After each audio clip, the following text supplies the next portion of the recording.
नमस्कार साथियों। देखिए अपन ने पिछली बार जो स्टेटस जीके की जो स्टेटस जीके है इसके बारे में देखे थे। उसके जो है अपन को टोटल 100 क्वेश्चन करने थे, लेकिन किसी कारणवश जो है वो 100 क्वेश्चन नहीं हो पाए थे, 50 ही क्वेश्चन हो पाए थे और जो है इंटरनेट चला गया था, इसलिए जो है वीडियो पूरी नहीं बन पाई थी। तो आज अपन जो है उससे आगे के क्या करेंगे, पूरे के पूरे क्वेश्चन 100 क्वेश्चन और 100 से ज़्यादा क्वेश्चन भी अपन क्या हो सकते हैं, कर सकते हैं। तो 50 क्वेश्चन हो गए थे, 50 से आगे अपन चलते हैं आगे। आइए 50 से आगे देखते हैं। देखिए क्वेश्चन नंबर 51 आता है अपना, जो है कि भारत का राष्ट्रीय पशु क्या था। तो भारत का राष्ट्रीय पशु क्या है, बाघ है। भारत का राष्ट्रीय पक्षी कौन सा है, मोर है। जी हाँ जी, अपना भारत का क्या है, राष्ट्रीय पक्षी है, तो कौन सा है, मोर है। भारत का राष्ट्रीय जलीय जीव कौन सा है, अर्थात जो जल में रहने वाला जीव कौन सा है, वो है गंगा डॉल्फिन। फिश यानी मछली है जी, जो गंगा में क्या है, मिलती है, गंगा नदी जो है उसमें मिलती है डॉल्फिन। और भारत का राष्ट्रीय फल कौन सा है, तो वो कौन सा है, राष्ट्रीय फल आम है। जी हाँ, आइए आगे और आगे देखते हैं। देखिए राष्ट्रीय क्या है, भारत का राष्ट्रीय फूल कौन सा है, तो राष्ट्रीय फूल कौन सा है, कमल का फूल है भारत का राष्ट्रीय फूल। हाँ आइए आगे देखते हैं, बढ़ते हैं आगे। देखिए भारत के कुछ और जो है महत्वपूर्ण प्रश्न, तो ये है कि भारत का राष्ट्रीय पेड़ कौन सा है, तो भारत का राष्ट्रीय पेड़ कौन सा है, बरगद है। भारत का राष्ट्रीय पेड़ बरगद का पेड़ है।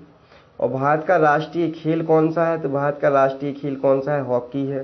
भारत का राष्ट्रीय झंडा की लंबाई और उसकी चौड़ाई अनुपात में 3 कितना है, 2 है, लंबाई और चौड़ाई। और जो एग्जाम में पूछा जाता है कि भारत की जो है जो झंडा है, भारत का जो झंडा है उसकी लंबाई और चौड़ाई कितनी अनुपात में, तो अनुपात में क्या होता है, गड़बड़ हो जाता है, 3:2 है। अगला है कि भारत का राष्ट्रीय गान किसने लिखा है, तो वो लिखा है रविंद्रनाथ टैगोर जी ने। हाँ, तो भारत का जो राष्ट्रीय गान है वो किसके द्वारा लिखा गया है, रविंद्रनाथ टैगोर के द्वारा। इसके बाद है 60 नंबर क्वेश्चन आता है कि भारत का राष्ट्रीय गीत कौन सा है। भारत का राष्ट्रीय गीत है वंदे मातरम। हाँ आइए आगे बढ़ते हैं और देखते हैं, आगे चलते हैं। देखिए आगे और कुछ और क्वेश्चन हैं, इनके बारे में देखेंगे। देखिए क्वेश्चन नंबर 61, भारत का राष्ट्रगीत कौन सा है। भारत का राष्ट्रगीत है जो है किसने लिखा है, तो वो है बंकिम चंद्र चटर्जी के द्वारा इसको क्या किया गया है, भारत के राष्ट्रगीत को लिखा गया है।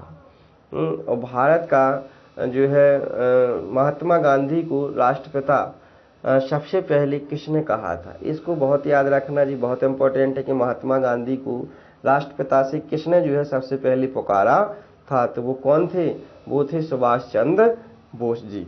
इन्हीं ने जो है क्या किया था, महात्मा गांधी को राष्ट्रपति से संबोधित यानी सबसे पहले क्या किया था, पुकारा था।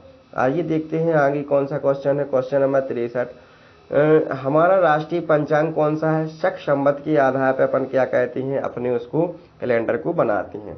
राष्ट्रगान गाने की अवधि कितनी है, तो गाने की अवधि कितनी है, 52 सेकंड टोटल क्या है, राष्ट्रीय गान गाने की अवधि है। हाँ आइए, रेडियो एक्टिवता की खोज किसने की थी, तो जी इसको विशेष याद रखना जी, बहुत पूछा जाता है। हेनरी बेकरेल ने जो है रेडियो एक्टिवता की क्या की थी, खोज की थी। तो जी बहुत इंपॉर्टेंट है, इसको बजी बार बार आता है, इसलिए जी इस पर क्या लगा लीजिए, मोस्ट है जी, क्या है जी, मोस्ट है, इस पर मोस्ट लगा लीजिए अवश्य। आइए आगे बढ़ते हैं, देखते हैं आगे। क्वेश्चन नंबर आता है अपना कौन सा, 65। तो 65 नंबर का जो क्वेश्चन है, रेडियो एक्टिवता तो हो गया है। 66 नंबर का क्वेश्चन, तो 66 नंबर का क्वेश्चन है कि पेस मेकर का संबंध सही के किस अंग से है, तो हृदय से। जब हृदय अपना काम नहीं करता है तो उस स्थिति में पेस मेकर को क्या किया जाता है, उस जगह पर जो है रखा जाता है, ताकि जो है हृदय का काम करने लगता है और उससे क्या होने लगता है, जो खून है, ब्लड है, वो क्या होने लगता है, क्षणिक प्रक्रिया बराबर चलने लगती है।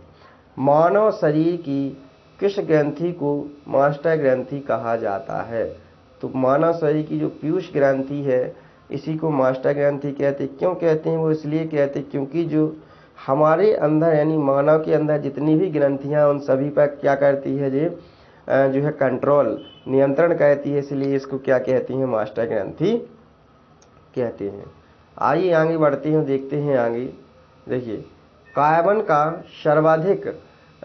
का सर्वाधिक शुद्ध रूप कौन सा है? तो वो क्या है? हीरा है। एक्सरे का आविष्कार किसने किया था? तो ये था रॉन्टगन के द्वारा एक्सरे का क्या किया गया था? जो आविष्कार किया गया था। फिर आता है अपना कौन सा, किस धातु का प्रयोग मानव द्वारा सबसे पहले किया गया? तो उस धातु का नाम क्या है? सबसे पहले जिस धातु का उपयोग किया उसका नाम है तांबा। तो तांबा जो धातु है इसका सबसे पहले उपयोग किसने किया था? मानव के द्वारा किया गया है। आइए आगे देखते हैं, 71 नंबर का क्वेश्चन अपना आता है। देखिए 71 नंबर का क्वेश्चन है, अंतरिक्ष यात्री को बाह्य आकाश कैसा दिखाई पड़ता है? तो अंतरिक्ष में जाने पर जो आकाश है वो दिखाई कैसा पड़ता है? काला काला दिखाई पड़ता है। अपन को पृथ्वी से तो दिखता है जो है आसमानी, यानी कि थोड़ा सा जो है नीला नीला सा दिखाई देता है, लेकिन जैसे ही अपन वहां पर पहुंच जाते हैं आकाश में तो वहां पर टोटल कैसा दिखता है? काला दिखाई पड़ता है। दूरबीन का आविष्कार किसने किया था? तो गैलीलियो के द्वारा दूरबीन का आविष्कार किया गया था। दिल्ली स्थित महात्मा गांधी की समाधि का नाम क्या है? तो दिल्ली में जो महात्मा गांधी की समाधि है उसका नाम क्या है? राजघाट के नाम से महात्मा गांधी की समाधि को पुकारा जाता है। अगला है 74 नंबर की, भारत में पहली रेल कहाँ तक चली थी? तो पहली रेल मुंबई से और जो है कहाँ तक चली थी? थाने के बीच चली थी। बम्बई से थाने के बीच चली थी। भारत में पहली बार मेट्रो रेल सेवा आरंभ कहाँ की गई थी? तो ये की गई थी कहाँ पे? कोलकाता में। जी हाँ, कोलकाता में सबसे पहले मेट्रो क्या चलाई गई थी? मेट्रो ट्रेन चलाई गई थी। और आगे देखते हैं। देखिए 76 नंबर क्वेश्चन नंबर कौन सा आता है? 76 नंबर है। तो आइए इसके बारे में देख लेते हैं। ये है कि भारत में रेल का आरंभ किस सन में किया गया था? तो 1853 में सबसे पहले रेल का आरंभ किया गया था, जब अपना देश आज़ाद नहीं होता। तो अंग्रेजों के समय पे जो है क्या किया गया था? रेल का आरंभ किया गया था। वीडियो इम्पोर्टेंट है और इसे शेयर करना है, अधिक से अधिक शेयर करना है। शेयर करोगे तो जो है क्या होगा? ये वीडियो आगे के लिए जाएगी और सभी के लिए ये वीडियो उपयोगी है, सभी के लिए सभी क्वेश्चन क्या है? उपयोगी हैं। प्रथम भारतीय अंतरिक्ष यात्री कौन थे? तो ये थे स्क्वाड्रन लीडर राकेश शर्मा थे। और ये कब जो है अंतरिक्ष में गए थे? भारत की 1984 में अंतरिक्ष में गए थे राकेश शर्मा।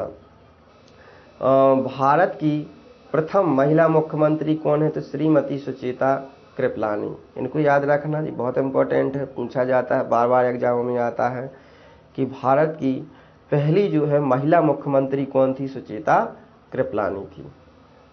आइए आगे देखते हैं क्वेश्चन अगला 79 नंबर, हरियाणा की पहली मुख्यमंत्री कौन थी? तो जी थी कि पंडित भगवत दयाल शर्मा। जी क्या थी? हरियाणा की पहली मुख्यमंत्री थे। संयुक्त राष्ट्र संघ की स्थापना कब हुई? तो 24 अक्टूबर 1945 को संयुक्त राष्ट्र संघ की क्या हुई थी? जो है स्थापना की गई थी। आइए आगे देखते हैं, आगे बढ़ते हैं। देखिए क्वेश्चन नंबर 81 आता है अपना। क्वेश्चन है कि संयुक्त राष्ट्र संघ की मुख्यालय कहाँ पर है? तो संयुक्त राष्ट्र संघ का मुख्यालय न्यूयॉर्क में है। और संयुक्त राष्ट्र संघ के पहले महासचिव कौन थे? त्रिगबैली थे। जी बहुत क्वेश्चन आता है, बार बार पूछा जाता है त्रिगबैली का कि संयुक्त राष्ट्र संघ की पहली महासचिव कौन थे? त्रिगबैली जी थी। इस समय संयुक्त राष्ट्र संघ के कितने देश सदस्य हैं? तो संयुक्त राष्ट्र संघ में कितने देश मिले हुए हैं? तो 193 देश अभी भी क्या है इसमें? संयुक्त राष्ट्र संघ में जो है शामिल है। जिसकी पहले महासचिव कौन थी? पहली महासचिव थी त्रिगबैली जी। जी हाँ, आइए आगे बढ़ते हैं, देखते हैं आगे बढ़ते हैं, देखते हैं 84 नंबर क्वेश्चन नंबर कौन सा है? 84 है। तो देखिए 84 क्वेश्चन देखते हैं कि संयुक्त राष्ट्र संघ सुरक्षा परिषद के कितने देश सदस्य होते हैं? 15 होते हैं। संयुक्त राष्ट्र संघ सुरक्षा परिषद के कितने देश स्थायी होते हैं? तो जी कैसे स्थायी कितने होते हैं? केवल 5 ही होते हैं। 5 देश ऐसे होते हैं जो स्थायी होते हैं, जो कभी बदलते नहीं हैं। 15 देश ऐसे होते हैं जो अस्थायी होते हैं, जिनकी जो है ज़्यादा सलाह नहीं ली जाती है। आगे बढ़ते हैं, देखते हैं 86 नंबर क्वेश्चन आता है। क्वेश्चन है कि जो है 86 अंतर्राष्ट्रीय न्यायालय कहाँ स्थित है? तो जो 86 नंबर का अंतर्राष्ट्रीय न्यायालय कहाँ है? द हेग, हॉलैंड में क्या है जी स्थित है।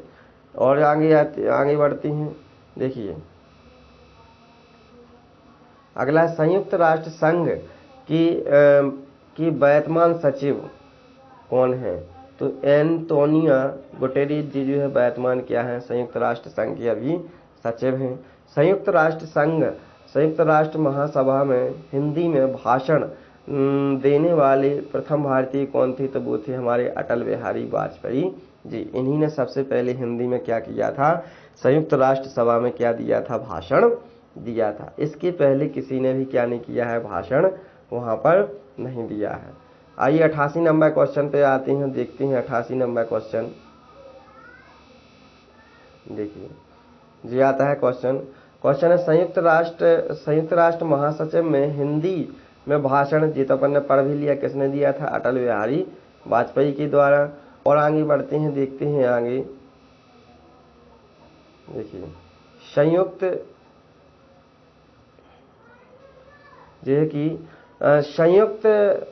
राष्ट्र संघ सुरक्षा परिषद के अस्थायी सदस्य कितने वर्ष के लिए चुने जाते हैं? तो अस्थायी सदस्य कितने के लिए? 2 वर्ष के लिए जो है इसमें अस्थायी सदस्य चुने जाते हैं। 90 नंबर क्वेश्चन है कि संयुक्त राष्ट्र संघ का 193वां सदस्य कौन बना था? कौन सा देश बना था? तो ये बना था दक्षिण